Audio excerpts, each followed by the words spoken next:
Giving all praises, honor, and glory to our power, Yahweh, Bahasham, Yahweh Shai, Bahasham, Racha, Kodash. Double honors to the apostles, the bishops, and the elders of Great Millstone. Peace and blessings to the hopeful elect of the tabernacles of David, scattered throughout the four corners of the earth, and wherever you may be, and wherever you may be, to you I say, Shalom, Yahshua, Shalom. All right, so we're looking into this oil refinery problem here. And so, of course, to always generate a conversation, just type in a random question. So, how many oil refineries have blown up around the world? Which that was one of my points of topic. I believe I looked into this. What is the date? What's the actual date? 13th. So, as you see, that was a couple days ago because it's dated May 11th, which I just noticed they actually keep timestamp of when you ask these questions, but whatever. Okay, so the reason why I was drawn back to this topic again, as you see here, the timestamp there, originally looking into it, is because I saw a video from Double Seven, and then I saw another video. Now, with the first video, it was one thing. Then I, researched, and because I also saw the clip about Moscow's refinery blowing up, and then so that's what prompted me to ask how many of these incidents have happened worldwide. And we know, this all ties in with the Hormuz Strait and all these things here. So how many oil refineries have blown up around the world? The number of oil refinery explosions and fires have increased dramatically in early 2026, largely due to intensifying conflicts in the Middle East and Eastern Europe. Over the last 45 days, more than 45 cases of fires or explosions have been reported globally. This represents a nearly 1,800% increase over the historical average of roughly 9 to 10 incidents per year. Now, real quick, a side note also, there was something else that I researched. I can't even remember what it's called. I don't think it's in this phone. I can check it real quick. No, it's definitely not in there. So yeah, it's probably not in this device. It must be my other one. I almost want to get you the name. Let me see if I can. Bear with me 2 seconds here, and I'll see exactly what it's called. I don't use it often, but it's very interesting, and I'm gonna tell you exactly what it's called in a second here. Okay, let me pull up the name. Okay, so firemap.live, firemap.live, and basically what it does is it shows you worldwide fires, all right, that are currently happening, in real time. Okay, and there was a couple. Actually, I don't know if I still have them. If I deleted them. I hope I didn't. I guess I'll add them. Even if I have to insert them here as I'm thinking about it. Climate change is real and its global impact seems terrifying. Wildfires across the world have surged to record levels in 2026. Scientists say worsening heat and the return of El Nino conditions could intensify the crisis even further in the months ahead.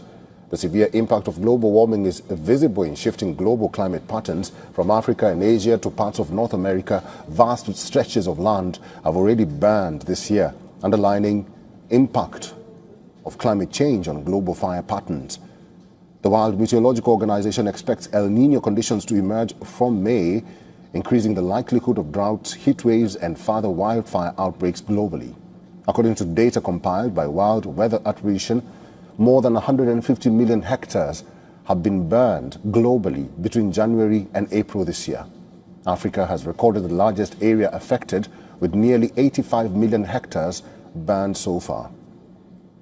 Whereas Asia has also experienced severe fire activity. Around 44 million hectares have been burned across the region, exceeding the previous 2014 record by roughly 40%. El Nino, a natural climate phenomenon characterized by warming sea surface temperatures in Pacific Ocean, occurs every 2 to 7 years and triggers global weather shifts. Last month, the World Meteorological Organization said El Nino weather conditions are likely to start in May. The United Nations agency warns it could cause droughts in Australia, Indonesia, and parts of southern Asia, as well as flooding in other regions, and may further drive up temperatures. Fires raging across South Florida's Everglades have now scorched thousands of acres. The blaze has forced road closures as crew continue to struggle to contain fast-moving flames. Firefighters across Everglades are battling multiple brush fires. They have burned more than 7,000 acres with thick smoke blanketing parts of South Florida and reducing visibility. According to the Florida Forest Service, the largest blaze burning in western Broward County has reached around 40% containment. A second fire stretching from Broward into Miami-Dade County has burned approximately 5,600 acres and remains about 30% contained. Another blaze near Homestead has scorched around 300 acres, with firefighters again continuing containment efforts.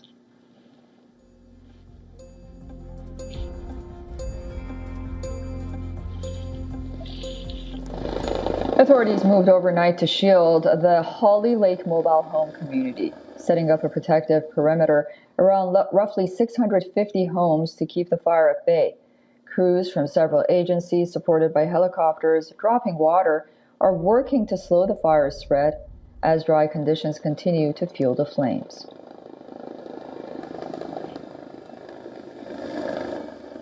The National Guard has joined state and local crews in the response as authorities divert traffic and intermittently shut highways to allow emergency access. Despite the scale of the fires, officials have reported no serious injuries or structural damage so far. Forecasters say incoming rainfall over the next few days could provide relief and help crews gain control over the fires. The fires come amid a broader stretch of dry weather across parts of the United States, which has already fueled destructive blazes in regions like Georgia in recent weeks.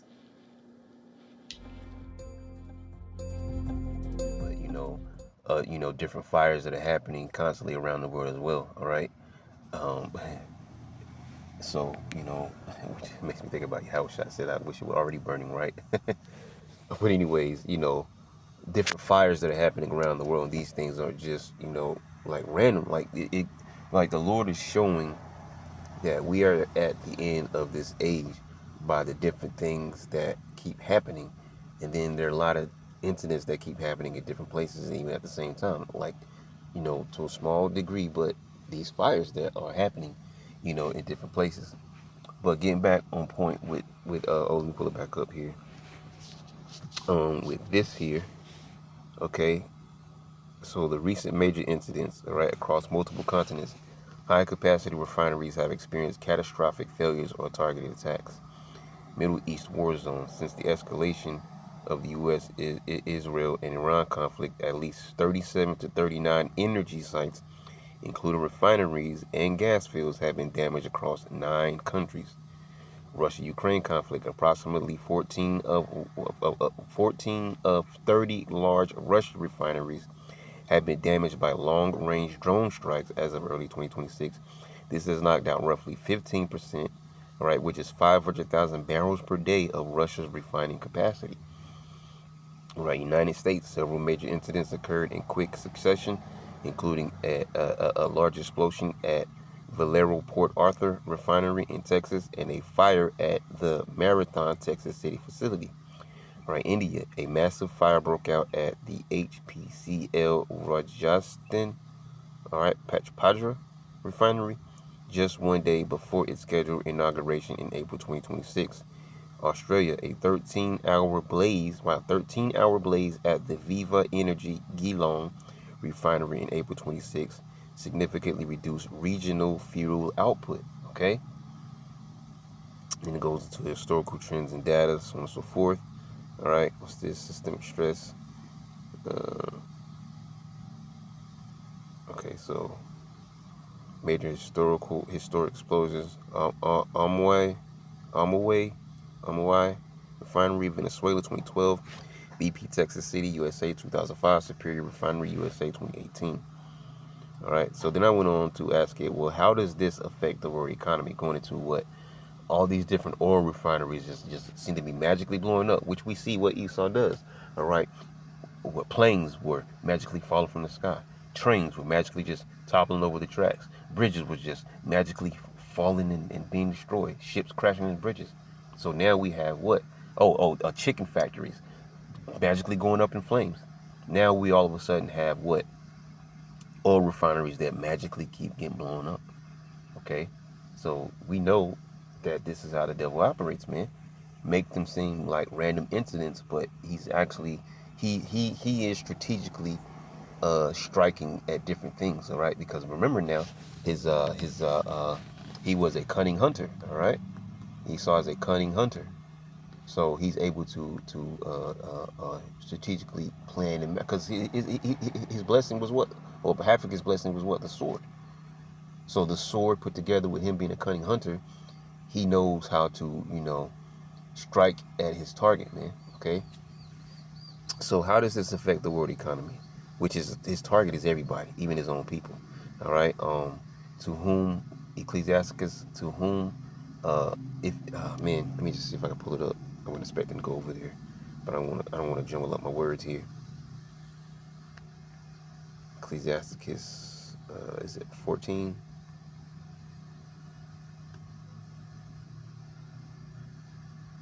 Here it is, Ecclesiasticus 14 and 5. He that is evil to himself, to whom will he be good?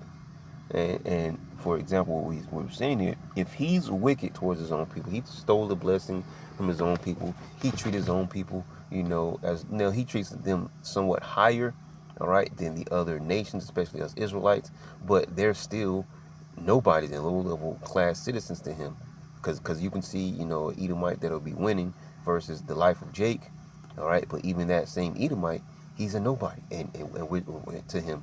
And we're seeing that because we're seeing the way that the government is moving, and, you know, like these MAGA supporters, they're realizing that, hey, you know, following this man here has not turned out how I thought it was going to be.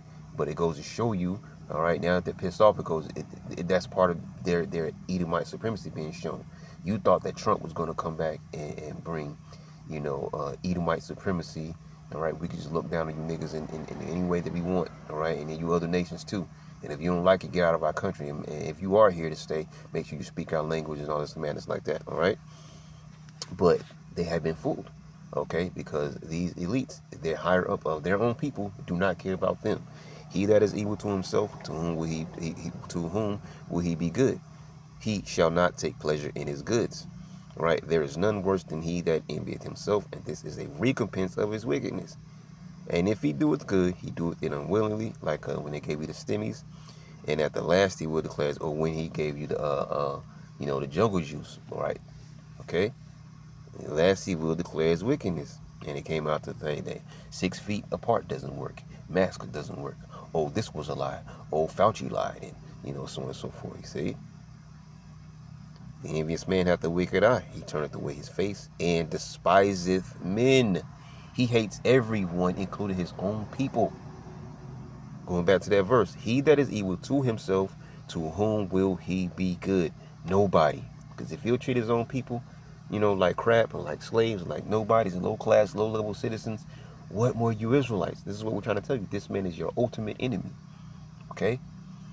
And what he's doing, he is striking right at the economy, okay, to slowly drive you people into insanity, all right, because he wants you to rebel. He wants you to create that civil unrest, that chaos, the civil wars or whatever, and he wants to get things so terrible that it makes him look like the hero sweeping in with the cape, and it's going to be what his digital system, his micro C-hip, which we see him laying these things into place, okay, CBDC and the C-hip. I'll save this book if I can, and not let me split screen it. You see here. Okay, there we go. So going back to this, it says the widespread destruction and accidental fires at oil refineries in early 2026, and they're calling it accidental, right, have triggered a global energy supply shock. The economists describe as the most significant since World War II. This crisis is primarily driving up the cost of refined products like diesel and jet fuel. Now, that's one thing. Jet fuel, we used to talk about Spirit Airlines closing, okay, and so on and so forth. And then you have, you know, the airlines that are still open will, you know, some of them might start facing, you know, jet fuel problems, possibly, okay? But anyways, but that first thing mentioned here, products like diesel, okay, diesel fuel. We need diesel fuel. Why? Well, there's several reasons why you use diesel fuel, but one of the main reasons is to transport, you know, product from store to store. Even if you're talking about your not just grocery trains and things of that nature, but even restaurants, right, have trucks that come in that operate off of diesel fuel, okay, which act as the engine room of the world economy. See, this crisis is primarily driving up the cost of refined products like diesel and jet fuel, which act as the engine room of the world economy. Okay, immediate economic impacts. The loss of roughly 15 million barrels per day of refined and crude capacity has caused sharp volatility in global markets, surging fuel prices. All right, retail gasoline and diesel prices are forecast to average 370 and 480 a gallon respectively in 2026, a sharp increase from 2025 levels, which I believe right now is like around 4 something, like 4,448, which was like 416, 17 the other day. So fluctuating up and down, but it's still over the $4 mark. All right, inflationary pressure. The World Bank warns that energy prices could surge by 24% in 2026, pushing inflation in developing economies as high as 5.8%. Logistics and transport, you see, because diesel and jet fuel prices are rising faster than gasoline. The cost of moving, see, what we basically just said. All right, the cost of moving goods by truck, ship, and plane is escalating, affecting the price of nearly all consumer goods. Okay, where you have this thing called what they call it, is it price spiking or something like that, price gouging.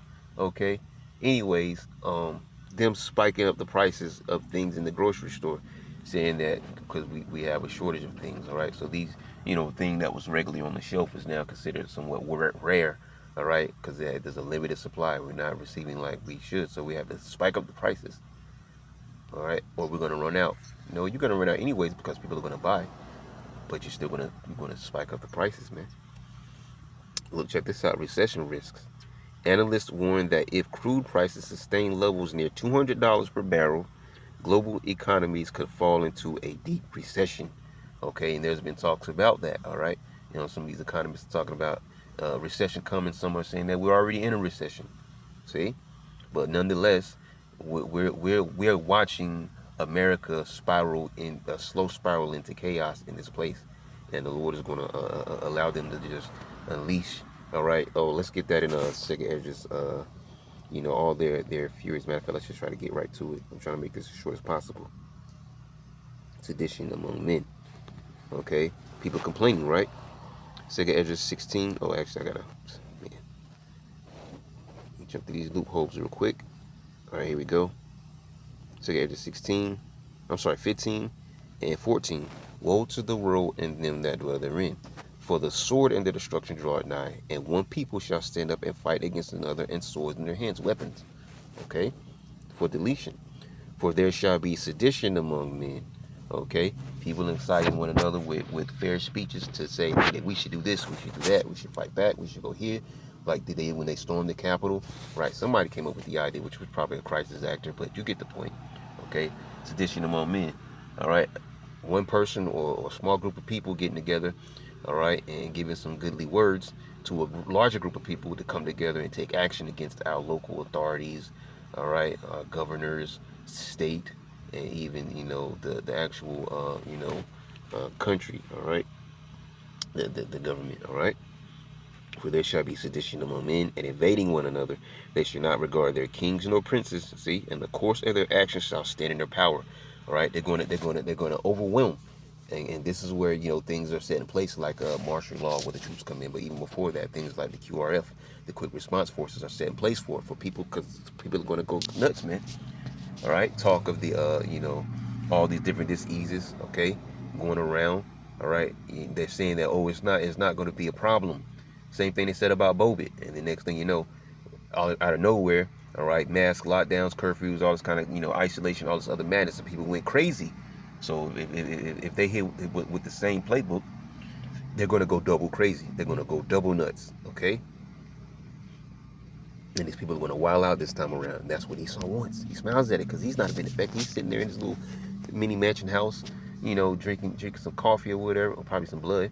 I probably shouldn't have said that, but you get it, okay? Smiling at these things, smiling at people going at each other's throats instead of going at his. All right, divide and conquer.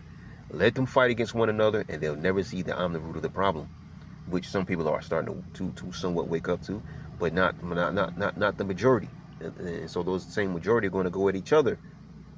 See, and they are turning their attention to these technocrats, but the technocrats aren't the problem. The technocrats are a tool for the true mastermind behind it, which is Esau, the higher up elites, so-called, these banking families.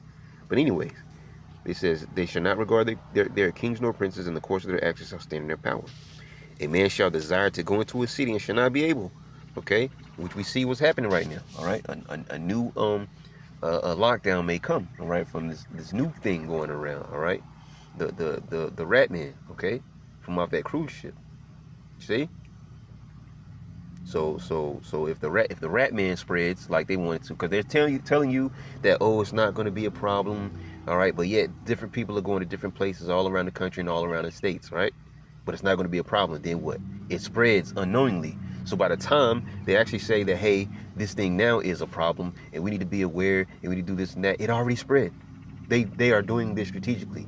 Let it spread to not create fear and panic and chaos, and then we'll come back and speak about it. And then when the people do panic, we'll say, do this, do this, do that. They got it all planned out, man. Okay? If he do it good, he do it then unwillingly, man. Okay? Let me get that 18th verse. I have to click over. For because of their pride, the city shall be troubled, the houses shall be destroyed, and men shall be afraid. As a matter of fact, I got to get 19, because it says what? And a man shall have no pity upon his neighbor. The love of many shall wax cold. All right, Psycho. Matthew 24:12. But shall destroy their houses with the sword, with their weapons of war, with the weapons of, not actually like, this conventional war, like, country against country, but, guns and, things you can buy from the store, right? With their sword, and spoil their goods because of the lack of bread, and, key thing right there, and for great tribulation. You see? So let's go back down here. So we see Esau. He's almost at that point. All right. He that bull constrictor squeeze. All right. He's almost ready to make his move, but he's controlled by the Lord, just on the left hand side. So he's subject to the prophecies as well. All right. Proverbs 21:1. The king's heart is in the hands of the Lord, and as a river's of water, he turneth it with us wherever he will.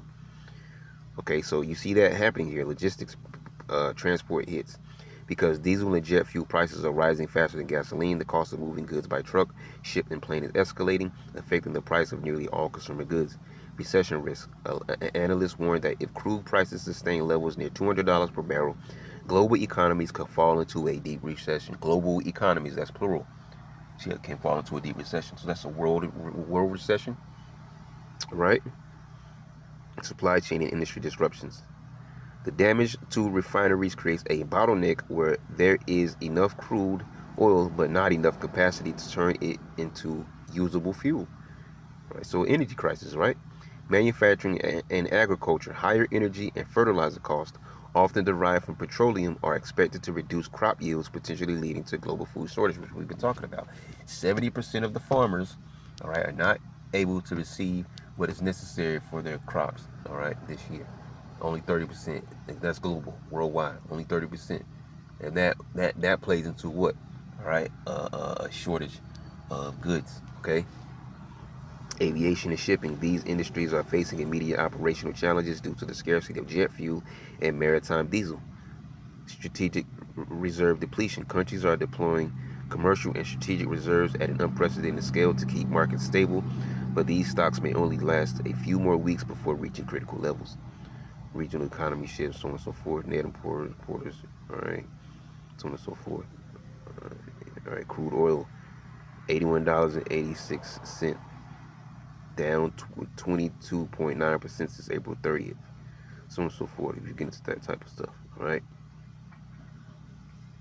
I believe that was it. So that was it. Yeah. So we see what's happening here. Esau is slowly setting up, his move. All right, he's setting up his moves. Okay.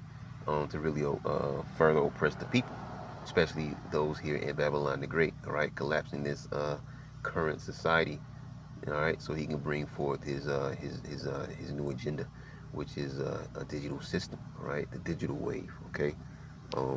But through this all, we know that the Lord is going to protect his oath elect, All right, no matter how terrible things get, how terrible things get. Okay, with the economy. All right, job loss. Okay, food insecurities and things of that nature. All right, we know what the Lord says for His hopeful elect. We'll get this and we'll end it here. All right, Isaiah 65:13. Therefore, thus saith the Lord Yahweh, behold, my servant shall eat, but ye shall be hungry. Ye who? All right, the 2/3 that don't want to listen, because the Lord's not a provider for the heathens. So we know He's making a separation of the nation of Israel. My servant shall eat, those of the household of faith, but ye shall be hungry. Behold, and so 2/3 of our people are going to be hungry with the rest of the nations. Behold, my servant shall drink, but ye shall be thirsty. Yeah, Elijah, he had Elijah drink from the brook. Even if you want to deal with rebellious Israel in the wilderness, he made the tree fall into the waters and made it sweet. I believe that was at Meribah. Okay, did He not provide? All right, so we're going to have food, we're going to have drink. All right, provisions set up. All right, these doomsday people. All right, because like God will keep talking about, other people too. All right, you need to have a plan. You need to have this. No, you can't doomsday your way out of judgment. Okay, so all these doomsday preppers. All right, they're going to be stacking up, just like we always mention that Walking Dead. All right, they went around because everything was scarce, so they would go around, scouting, all right, to find things, and that's what they would do, all right, because they had people to provide for it, and mouths need to be fed, but that means that the food is slowly being depleted, so they have to constantly go out and scout things, all right, scavenge, that's what I was looking for, scavenge, all right, they have to go out and farm, scavenge, okay, and so that's what the Lord is already doing with these doomsday preppers. He's having them, scavenge. He's having them buy items in bulk and stock them up in their pantries or in their basements or in their little, whatever. All right, storage rooms or however they got it set up, their little secret rooms and stuff like that, for the hopeful elect to find it in the days of tribulation. All right, in the days of Jacob's trouble in their pilgrimage. Okay, like that one was that the first movie? Yeah, Leave the World Behind, with the little girl, all right, in the little bunker secret room or whatever, which you can kind of divide that. It could be Esau sitting back laughing at the world, but also, which is the way I saw it, is that hopeful elect, okay, being taken care of, all right, being taken care of in the time of need in Jacob's trouble, while others, like we're reading, let's go back to the scriptures. Behold, my servant shall drink, but ye shall be thirsty. Behold, my servant shall rejoice, but ye shall be ashamed. Yeah, because you didn't believe, all right, in the words of the Lord through the mouths of the prophets. You're going to be ashamed. Like it says in Judges 10, all right, go and cry to the gods that you have chosen. Because if we're so wrong for what we believe in, well, let's see how you fare with the God that you believe in. All right, with your Jesus and your Allahs or whatever else that you believe in. And see if they're gonna help you out, all right, when all hell breaks loose. Behold, my servant shall sing for joy of heart, but ye shall cry for sorrow of heart. Yeah, because the Lord's going to be protecting, the Lord's going to guide, all right? The Lord's going to even give men spiritual powers. The Lord's going to allow some individuals to actually meet up with other believers, okay? And be on that same journey together, all right, in hopes of being delivered at the end. But ye shall cry for sorrow of heart, and shall howl for vexation of spirit, okay? Let's see what this word vexation is, and then we're going to leave it there. Vexation, the state of being annoyed, frustrated, or worried. Wow, see? And that's what it says, Isaiah 33:6. Wisdom and knowledge shall be the stability of thy time for those that have this truth. Right? The strength of salvation, wisdom and knowledge, the strength of salvation, and the fear of the Lord is his treasure. Because that's where everything starts, all right? The fear of the Lord is the beginning of wisdom. All right? Get knowledge, get wisdom, and all that get an understanding. So in the time of trouble, all right, and our people who didn't trust and believe in the words of the Lord through the mouths of the prophets, and who had the chance, all right, they're gonna be caught up in all this chaos and the confusion. As a matter of fact, we end it here. This is a better one to end it on. Amos chapter 8. Verse 11. Behold, the days come, said the Lord Yahweh, Ba'ashem Yahweh Shai, that I will send a famine in the land. You see, because this goes into what we were just talking about. All these things happening, all right, oil and all these refineries, and energy crisis, and water rationing, food rationing, all these things, lockdowns, all right, chaos, all right, all these things the hopeful elect remnant will be protected from, but because we have taken heed to the word, okay, But for the 2/3 of our people, they're gonna fall by the wayside with the rest of the heathens. I will send a famine in the land, not a famine of bread. All right, because there's going to be an actual one, but this is a more important famine, nor of thirst for water, but of hearing of the words of the Lord Yahweh Bashem Yahushua. He says that he's going to make the prophets' tongues cleave to the roof of their mouth. He's going to silence the prophets in those days. All right, and they shall wander from sea to sea, and from the north even to the east. Yep, it says, and they shall run to and fro to seek the word of the Lord Yahweh and shall not find it. Yeah, I knew he was down there, all right, in the downtown, the uptown area, all right. He was standing right here at this part of the street. He was standing there on the corner, all right, or they were standing here. He was standing there. He was standing next to that building, next to that sign, all right. Every now and then I would see them go here, go there. They might go to this park there, okay. Not gonna be able to find them in the Lord, okay. And if you do, there's going to be no answers, because the Lord is not a genie in a bottle, right, to be sought when you need him. He's to be sought after now, because we're all at the mercy of the Heavenly Father. Especially as Israelites, we should be all deleted. But he has mercy, okay, in this grace period for us to return now. See? Because if we don't, we'll be caught out here in the confusion. In that day shall the fair virgins and young men faint for thirst. Of what? Of hearing the words of the Lord Yahweh, Bahashem Yahushua, which are freely given now. Okay?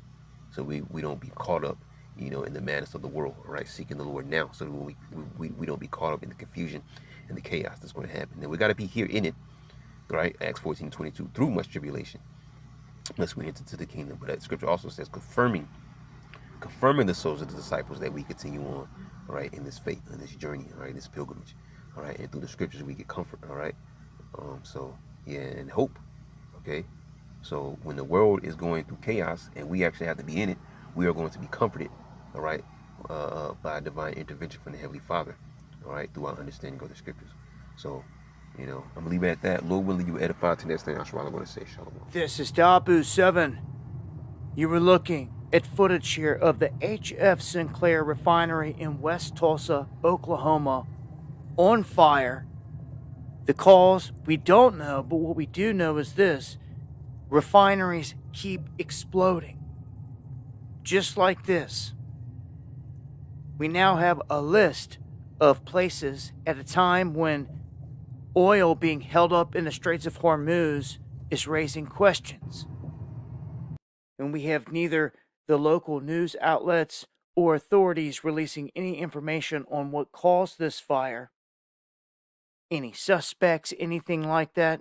It's just another massive refinery going up in flames, mushroom cloud, and this is going to affect things big time. This H.F. Sinclair is a top independent refiner that operates 7 facilities total, and they do some things that other places don't. Now, we just had another major fire that took place in New Orleans. A refinery hit there as well. On top of that, we have incidents around the world. You can look at Moscow has been targeted, their biggest refineries, or its second largest refinery, on fire. It's been hit multiple times by drone. A fire erupting at a major Australian refinery as well. This is amplifying the fuel shock in the area. Mexico, their Bocas Oil refinery hit by a major fire. And it's like the list just goes on and on and on. We had one in Texas that took place here recently. So something seems to be happening. The timing of this, I don't look at it like it's a coincidence. The whole blockade is a nightmare unfolding. You had all the oil sitting on the water for 2 months. All that is gone. All of that has been dropped off. There's no more coming. And people are in for a rude awakening when it just jumps from, $5 a gallon to nothing to be found. That is something people better be ready for right there. It's just the cutoff period. If things don't turn around with Hormuz, and if these refinery explosions don't stop. This one, the timing, again, critical here. There's been an uptick in these refinery explosions and fires that just keep happening. And places like this are special because they process things like sweet crude. And they can also handle some sour Canadian crude. And they can process certain oils that other refineries just can't do. So, people that are not paying attention to this, they better quick. This is a nightmare unfolding. All right, guys, we have yet another incident here where an oil refinery has gone up in flames, this time injuring at least 6 people. And I couldn't even get a full 24 hours after the last report without having to kick out another one. It seems these are being targeted. We are at war, and we are under attack. This is pretty clear. In this incident, 6 people injured at this Mexico facility ran by Pemex. This is in Salina Cruz. They say a loud explosion rocked residents there in the area. And then video popped up showing this fire from a distance. And you can see the blaze at that facility here from this shot. Now we have a long list of these places getting hit, and they're stacking up big time. And with the Straits of Hormuz fiasco still ongoing, this is going to cause major issues in the coming weeks. All these places getting hit, some of them will recover quicker than others, but this facility that just got hit had a fire in January. So this is the second time this year, this place alone. Then there was another, the primary Pemex facility down there in Mexico. It was rocked just here recently.